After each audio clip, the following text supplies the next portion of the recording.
Joang 49 kuom gi nowegi thuolo iwacho ni unconditionally bang' ka negiseyie gi ketho makamano. Mak mana achiel kuom gi ema ni wacho ni imiyo rambun mar Sh5,000 nikech en koro nogeng'o motokeda mano mar jatend piny Kenya. Bende makile weche mag abductions gi meko ka Nduku.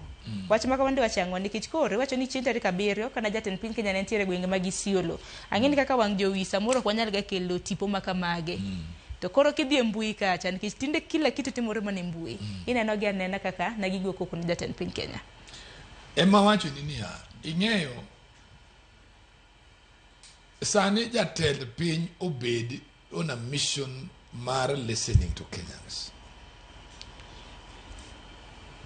Kwa modhiye owedi gi polisi mage. Ochak manyo osiep manyien. Osiep nyocha osokethore. To osiep okethore gi joma neno gagi. Jotelo moluwore gi wuonde.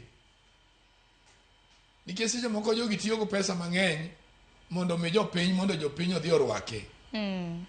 To jopiny ineno ka pod odagi. I would urge my colleagues ma osomo in national intelligence ma piny ni bedo go authority go clear picture mar piny to miss jatend piny.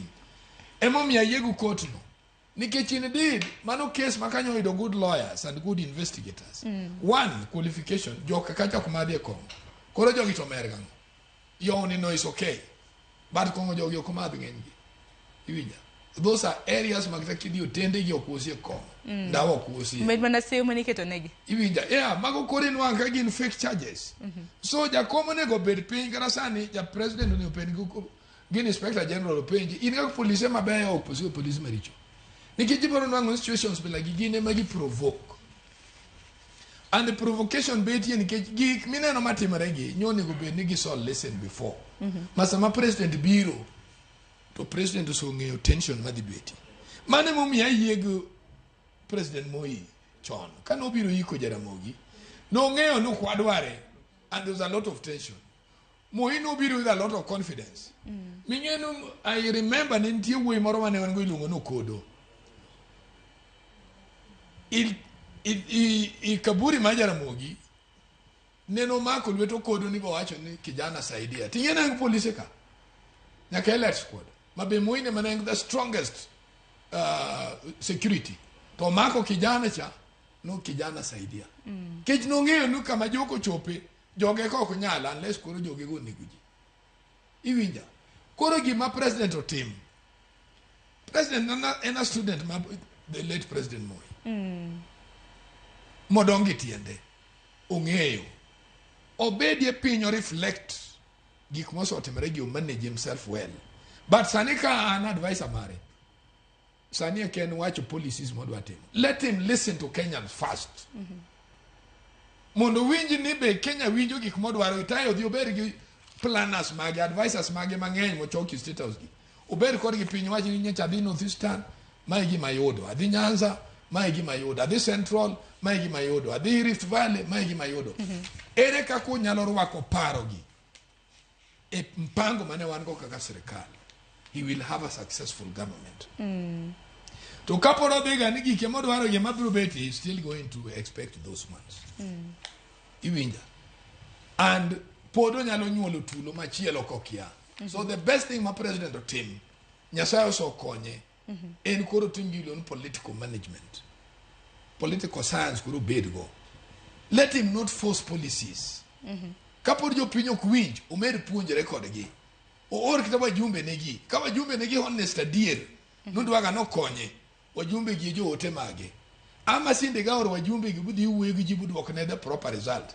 To bed piny go joge mabende ti sirkal mar government and government must structured up to the chief level. To nwange kako nyalo gon the chief no begi mi wacho na ni en adier. He will be getting the correct information. Telo mar piny kada telo mora is a good listening. Omiyo president okoraj kada kode maraj. But for now tado mire higa chiel mondo kuongo winji ni jopiny dwarango. Owe digi gigi kako deni. Is going to get jok machiwo ne paro nikech bende jatend piny bende osebedo karamna kiseyo ni karamna wacho ni kako loso language motiyo godo ok en presidential. Ing'eyo jodongo ma Rift Valley ma mani en wodigi. yawuoyi motegno ma Rift Valley ma en wuodgi. Let them build it. That is their problem. Wan sani ka jakom wuoyo ko wuoyo marach is our problem kaka joluo. Wan ema koro waseyo jok motelo, jok ma wuotho kode, jok ma ni tiende. Iwinja, wan ema koro iseyowa. To kinyalo wacho ni koro en, that is up to him. Gini en margi jodala kaka joganda ma jo Rift Valley. Koko marokak. Let them sit down wuodgi. Mondo gipuonj wuodgi ni bwana, gini wasoyo dodoriyo. Owadu mokwongo notiyo kama. Notiyo under these circumstances. Mae kaka notiyo. In nyi donjo kama. Itiyo under these circumstances. Mae kaka notiyo. Iwinja. Kibaki kano donjo. Neno copy a few things from Kenyatta. And Kibaki jatelo maber mogik. Moko keto kata pesi wiye. Ivano yao silinga kia parangwen. Eno duoko pes Kenyatta kemutiyo. That is the way harmony becomes in a nation. Tingene ok jatend piny Kenya migo ni kata mna koko kendo.